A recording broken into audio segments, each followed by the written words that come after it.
بسم اللہ الرحمن الرحیم۔ السلام علیکم محترم سامعین اور عزیز طلبہ کرام، امید کرتا ہوں کہ آپ تمام احباب خیر و عافیت سے ہوں گے۔ آج کا ہمارا سبق نمبر 41 ہے اور یہ سبق بھی پچھلے سبق سے ریلیٹڈ ہے، اس کے متعلق ہی ہے، اس سے کوئی الگ نہیں ہے۔ تو آئیے ان اشعار کو پڑھتے ہیں اور پھر اس کو سمجھتے ہیں۔ وقال آخر، اور ایک دوسرے نے کہا۔ یہ کون تھے؟ ہم نے ذکر کیا تھا کہ یہ بعض بنی جرم من طی، بعض یعنی بعض شعراء جن کا تعلق قبیلہ طی سے ہے، تو ان میں سے ایک یہ کہتا ہے وقال آخر الا ابلغ خلتی راشدا وصنوی قدیما اذا ما اتصل بأن الدقیق یہیج الجلیل وأن العزیز اذا شاء ذل وأن الحزامة أن تصرفوا لحي سوانا صدور الأسل فإن كنت سيدنا ستنا وإن كنت للخال فاذهب فخل۔ آئیے اس کو سمجھتے ہیں پہلے۔ الا ابلغا، الا ابلغا، اے میرے دوستو، الا ابلغا خلتی، خلتی میرے خلیل یعنی میرے دوستو۔ خلہ یہ خلیل سے نکلا ہے، اور خلیل جانتے ہو کہ دوست کو کہتے ہیں، کہ الا خلتی، اے میرے دوستو، ابلغا پہنچا دو، ابلغ بلغ، بلغ یبلغ اور ابلغ یبلغ ایک معنی تبلیغ کرنا، پہنچانا۔ الا خلتی ابلغا پہنچاؤ، راشدن راشد کو، میرا دوست راشد کو کیا پہنچاؤ؟ یہ بات۔ وصنوی، صن کہتے ہیں حقیقی بھائی یا بیٹا یا چچا یا ہم مثل، یعنی جو ایک ہی جڑ سے نکلی ہوئی شاخوں میں ہو، تو صنون و صنوان، کہ اے میرے دوستو آپ پہنچا دو راشد کو، اور وصنوی اور میرے بھائی کو، بیٹے کو، جو بھی، قدیماً جو پہلے میرا بھائی تھا، اذا متصل تم یہ پیغام پہنچاؤ میرے دوست اور پرانے ہم جولی راشد کو جب وہ مدد طلب کرے، اذا متصل جب وہ مدد طلب کرے، اذا ما طلب المساعدہ طلب المعاونہ، بأن الدقیق یہیج الجلیل، چھوٹا امر یعنی چھوٹا کام بڑے معاملے کو بھڑکا دیتا ہے۔ بأن الدقیق، دقیق کہتے ہیں الصغیر، ویسے دقیق کا معنی تو آٹا ہے، عربی زبان میں آٹے کو کہ جس سے ہم روٹی بناتے ہیں۔ بأن الدقیق، لیکن یہاں پر اس کا معنی صغیر ہے، شیء صغیر، شیء تافہ، شیء بسیط، معمولی سی چیز جو ہے اس سے بھی بڑی بڑی جنگیں بھڑک اٹھتی ہیں، چھوٹے سے معاملے سے کبھی کبھی خاندان اجڑ جاتے ہیں۔ تو کہہ رہے بأن الدقیق کہ چھوٹا سا معاملہ، یہیج الجلیل وہ بڑکاتا ہے کس کو؟ جلل، جلل، الجلل بمعنی الامر العظیم، مفخم، کوئی بڑا اس سے۔ تو ہاجا، ہم کہتے ہیں نا ہاج البحر، سمندر اپنی طغیانی میں آ گیا، ہاجا یہیجو سرکش ہو گیا، تو یہیج الجلیل یعنی بڑے کام کو وہ بڑکا دیتا ہے، چھوٹے سے بڑا کام بن جاتا ہے۔ وَأَنَّ الْعَزِيزَ إِذَا شَاءَ ذَلَّ، اور اسی طرح کوئی معزز انسان جب چاہے اپنے آپ کو ذلیل کر دے۔ بات سمجھ میں آئی؟ وَأَنَّ الْعَزِيزَ رَجُلٌ مُعَزَّزٌ فِي قَوْمِهِ قَدْ يَكُونُ ذَلِيلًا بِسَبَبِ أَعْمَالِهِ، تو اس سے یہی مراد ہے۔ آگے دیکھیں وَأَنَّ الْحَزَامَةَ أَن تَصْرِفُوا، حزامہ، حزامہ کہتے ہیں ہوشیاری، دور اندیشی سے کام لینے کو۔ وَأَنَّ الْحَزَامَةَ اور الْأَمْرُ الْحَزْمُ، الأمر السديد، قولا سديدا، والرأي السديد، الأمر المستقيم۔ وأن الحزام وأن العقل ما هو أن تصرفوا لحي، اور حزامت یعنی عقل اور تدبر اور احتیاط کی بات یہ ہے کہ تم اپنے نیزوں کی نوک ہمارے سوا کسی اور قبیلے کی جانب موڑ دو. ان تصرفوا صرف یصرف پھیرنا. الصرف لغتاً آپ نے پڑھا ارشاد الصرف وغیرہ میں کہ پھیرنا. تو کہتے ہیں وَأَنَّ الْحَزَامَ عقل مندی یہ ہے، دانش مندی یہ ہے، ان تصرفوا کہ تم پھیر دو، لحی کوئی دوسرا محلہ دیکھو. الحی اس کو کہتے ہیں الاحیاء، الحی کہتے ہیں منطقہ، منطقہ کوئی دوسری کالونی یا کوئی دوسرا شہر، کہ آپ پھیر دو لحی سوانا ہمارے علاوہ کسی اور قوم کی طرف، کالونی کی طرف. صدور الاصل، صدور کہتے ہیں سینے کو، صدر، اصل الرماح، الرماح نیزے، کہ اسی میں تمہاری خیر ہے، عقل مندی ہے کہ تم اپنے نیزوں کی جو نوکیں ہیں اس کو پھیر دو کسی دوسرے قبیلے کی طرف. فَإِن كُنْتَ سَيِّدَنَا سُتَّنَا، چنانچہ اگر تم ہمارے سردار ہو. فَإِن كُنْتَ سَيِّدَنَا، اگر تم ہمارے سردار ہو. سُتَّنَا تو تم ہمارے اوپر حکومت کرو گے.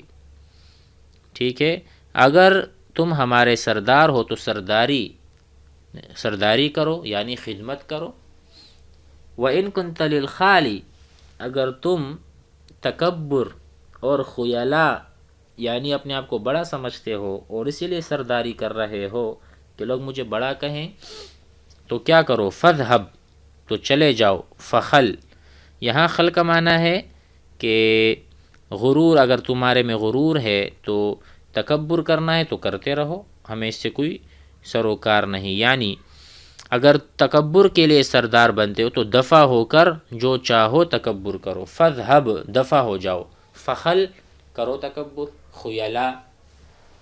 بات سمجھ میں آئی کہ وَإِن كُنْتَ لِلْخَالِ، اگر تم تکبر کے لیے ہمارے حاکم بنے ہو، سردار بنے ہو. فَذْهَبْ تو چلے جاؤ، ہمیں کوئی متکبر نہیں چاہیے سردار اپنا.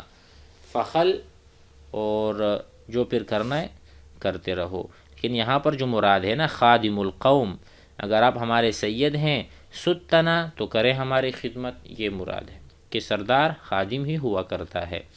آگے بھی پڑھ لیتے ہیں. وقال بعض بنی اسد واقتتل فریقان من قومه، بنی اسد کے بعض شعراء کہتے ہیں، بنی اسد کے یا بعض بنی، یا اگر آپ اس کو مضاف نہیں لاتے تو بنو اسد یعنی اسد قبیلے کے بیٹے، اسد قبیلے کے جوانوں نے کہا. واقتتل فریقان اور دو جب فریقین میں لڑائی ہوئی، من قومه اسی قوم سے. بنو اسد کے قوم میں جب دو گروہوں کی ملاقات، دو گروہوں کے درمیان جنگ چھڑی، جنگ ہوئی، تو اس وقت انہوں نے کیا کہا.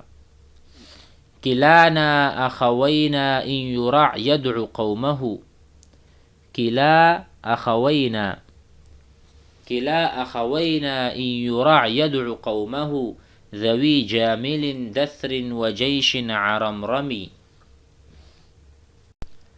کلا اخوینا ذو رجال کأنہم اسود الشرى من كل اغلب ضیغمی یا ضیغمی. فما الرشد في ان تشتروا بنعیمکم بئیسا ولا ان تشربوا الماء بالدم. واقتتل فریقانی جب دو گروہوں نے لڑائی کی، علی بئر ایک کنویں پر، ادعاها کل واحد منہما، ادعا یدعی دعویٰ کرنا، جب دونوں فریقین میں سے، گروہوں میں سے ہر ایک نے یہ دعویٰ کیا کہ یہ کنواں ہمارا ہے اور اس پر ایک لڑائی شروع ہوئی، اس وقت کے اشعار ہیں. تو اس کا ہم ترجمہ کر لیتے ہیں. کلا اخوینا ان یرع یدعو قومہ، کہ اگر ہمارے دونوں بھائیوں میں سے کوئی ڈرایا جائے، دھمکایا جائے، اس سے کوئی جنگ کی جائے، ان کا سامنا کوئی کرے، راستہ روک لے، تو کیا ہوتا ہے؟ تو اپنی ایسی قوم کو بلائے گا جو بہت اونٹنوں والی اور بڑے لشکر والی ہے. دیکھو کلا اخوینا دونوں ہمارے بھائی ہیں، دونوں گروہ ہمارے اپنے ہیں. ان یرع جب کوئی ان کو ڈراتے ہیں، دھمکاتے ہیں. الروع الخوف، راع یروع، راع الرجل ای خافا، ہابا ڈر گیا، گھبرا. ان یرع یعنی ان یرع هذا القوم، جب کسی قوم کو ڈرایا جاتا ہے، یدعو قومہ تو وہ اپنے قوم کو بلاتا ہے، کون سا؟ ذوی جامل، ایسی قوم، ذوی جاملی، جامل دثر ای کثیر، جامل کا ترجمہ ہے جو اونٹوں کا ریوڑ ہوتا ہے نا چرواہوں کے ساتھ، ذوی اصحاب، اصحاب جامل، جامل جمل بھی ہے، جمل آپ جانتے ہیں، جمل اونٹ کو کہتے ہیں، تو اصحاب جامل کو بلاتے ہیں، پکارتے ہیں، کثیر جن کے پاس زیادہ ہو، و جیش عرمرم، جیش ان کے ساتھ لشکر ہو، عرمرم عظیم، بہت بڑا لشکر جن کے پاس ہوتا ہے وہ ان کو بلاتے ہیں۔ تو آپس میں لڑنے سے کیا فائدہ؟ ہمارے لشکر میں کمی آئے گی، ہم مزید ضعف کا اور یعنی کسر نفسی کا ہم شکار ہو جائیں گے، ہماری عدد میں قلت آ جائے گی، تو آپس میں لڑنے کا کیا فائدہ، یہ بتانا چاہ رہے ہیں۔